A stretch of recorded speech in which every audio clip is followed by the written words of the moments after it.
Hello, it's Randi Rhodes. Here's a clip from our show, and go to randyrhodes.com for the whole thing and a podcast. Buy a stinking podcast. Mary had a little man. The fall. We believe that all men are created equal. To the magnificent mosaic that is America. From radio beacon to radio beacon. I have a dream today. Change has come to America. Believe me. Knock, knock. Who's there? It's a figment of your imagination. Randi Rhodes Show. Turn up your mind. If I got a call from somebody saying the Russian government wants to help Lindsey Graham get reelected, they've got dirt on Lindsey Graham's opponent, should I take that meeting? Well, Senator, I would think you'd want to consult with some good legal advisors before you did that. So the answer is, should I call the FBI? I think it would be wise to let You're the FBI going to be the know. director of the FBI, pal. So here's what I want you to tell every politician. If you get a call from somebody suggesting that a foreign government wants to help you by disparaging your opponent, tell us all to call the FBI. To the members of this committee, any threat or effort to interfere with our elections from any nation state or any non-state actor is the kind of thing the FBI would want to know. All right, so I'll take it that we should call you, and that's a great answer. Oh! Okay, so that was Lindsey Graham then. Okay, here's Lindsey Graham today. This is very sick and twisted.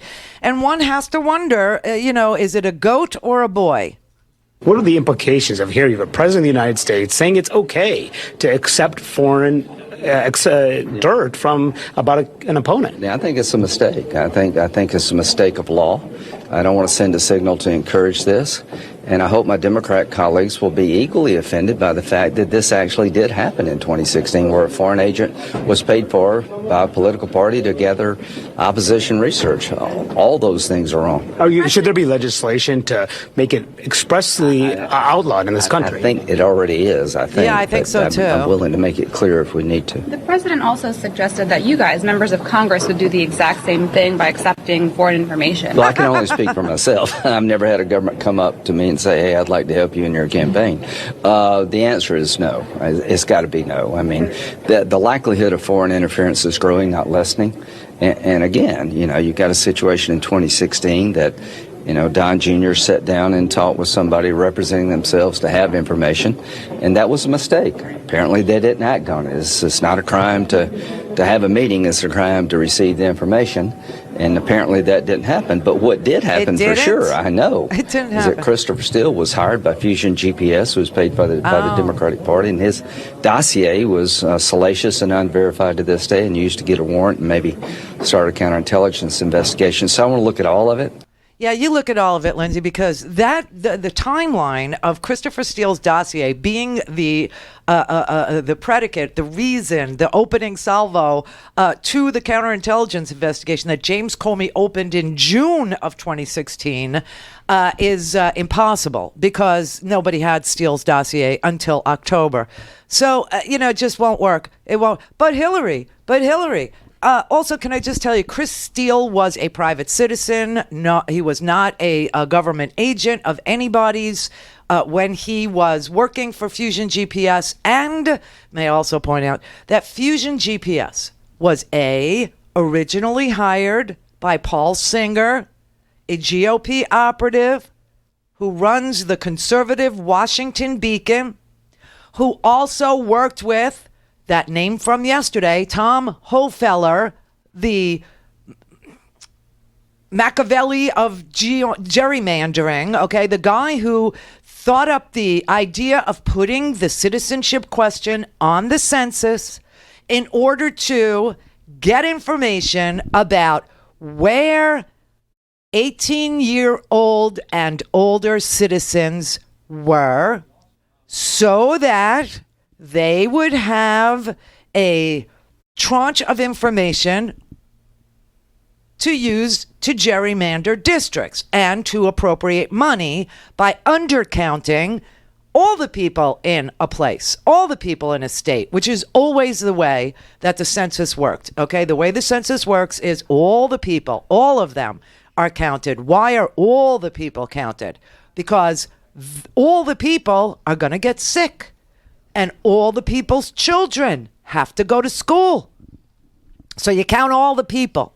But anyway, this Paul Singer dude, he is the person who hired Fusion GPS, and they were investigating Donald Trump. They were investigating Hillary Clinton. And then when they couldn't find anything, then when there was no there, and when the email investigation was over, the Democrats decided that they would take that account. Now, it was a law firm, that hired Fusion GPS, an American company. An American company. And then they subcontracted out to Chris Steele, who was formerly a reliable FBI source for us by virtue of him being one of the Five Eyes, an MI6 officer whose specialty was Russia. Now, if it's the case that you can't hire an American company that subcontracts out to, a citizen of another country, well, then Eric Prince needs to be, drummed out of the business of mercenary work, because that's how he operates. That's what he does. And, sometimes he gets American dollars and he goes and hires Chinese mercenaries. You know what I mean? So anyway, the law is very clear on this. The Trump is so lawless that lawlessness doesn't even register in his brain. In his brain, there's no understanding of legal and illegal. It's just good for Donald Trump or bad for Donald Trump. So he's been asked a few times whether or not he would take political dirt hacked and stolen by foreign adversaries. And he said, yeah. Would you call I've never called the FBI in my life. No, because they ask questions. Well, they don't have enough agents. That's because you have tasked them with investigating themselves. They're all investigating these bogus charges of spying on you. I mean, this is just, he's a psycho is what it is. But yesterday there was a House Intelligence Committee hearing, and Devin Nunes called some of his favorite people. One of the guys is a former FBI counterintelligence agent who happens to be a devout Republican. His name is Andrew McCarthy.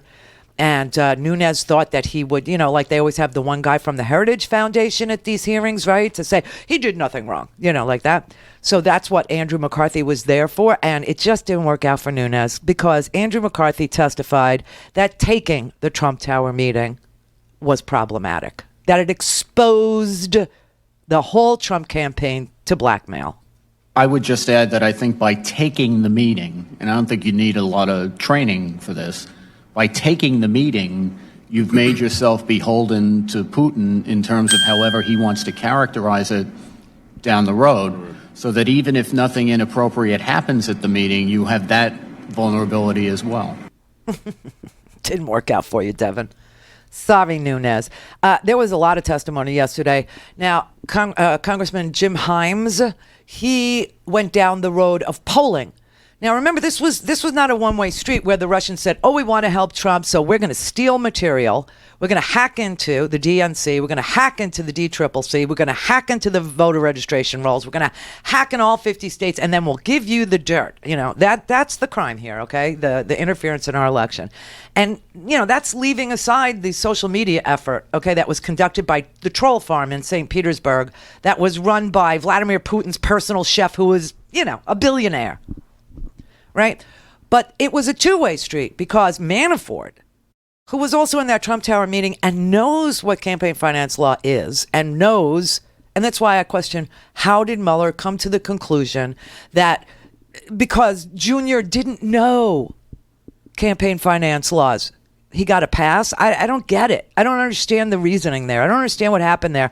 Somehow I just think Bill Barr has something to do with that Mueller report ending where it did. And when it did, just saying. But Jim Himes, pointed out it's a two-way street, that Manafort's given them polling data. The Mueller report highlights the counterintelligence risk posed by financial leverage that the Russians may have had over individuals, a variety of individuals close to President Trump, especially Paul Manafort.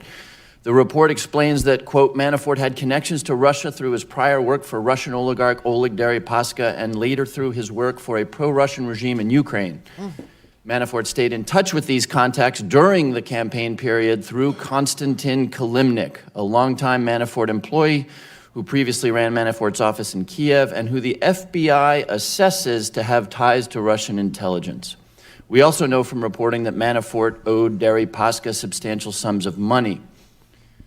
Many of Manafort's contacts with Kremlin-aligned actors took place while he was chairman of Donald Trump's campaign. Among other things, Manafort, quote, instructed Rick Gates, his deputy on the campaign and a longtime employee, to provide Kilimnik with updates on the Trump campaign, including internal polling data. It appears that Manafort believed that by sharing confidential campaign information with Deripaska, one of Putin's most loyal oligarchs, he could resolve their, quote, disagreement originating from several lawsuits filed by Deripaska against Manafort. Settle the debt. The ranking member's opening comments that the contacts with Russia were ordinary, notwithstanding, and Mr. McCarthy, with due respect to your many decades of service to this country, that is not what campaigns do. It goes on. I will play you the rest of Jim Himes and the answers that the counterintelligence experts, former FBI counterintelligence experts gave to this polling data scenario, because it was a two-way street, okay? There was collusion. Collusion is a behavior, right? And they were colluding, the Russian intelligence officers and the Trump campaign. Paul Manafort, Michael Flynn, Donald Trump Jr., they were colluding. So was Kushner, opening up back channels, trying to go, find ways around the intelligence community so they wouldn't hear what they were doing. They were colluding, but they couldn't. I don't know. Mueller says he can't prove conspiracy beyond a reasonable doubt because everyone lied to him. People destroyed documents and used encrypted apps. Plus, it seems to me his investigation ended rather abruptly. Go to RandiRhodes.com for the whole thing and a podcast. Buy a stinking podcast.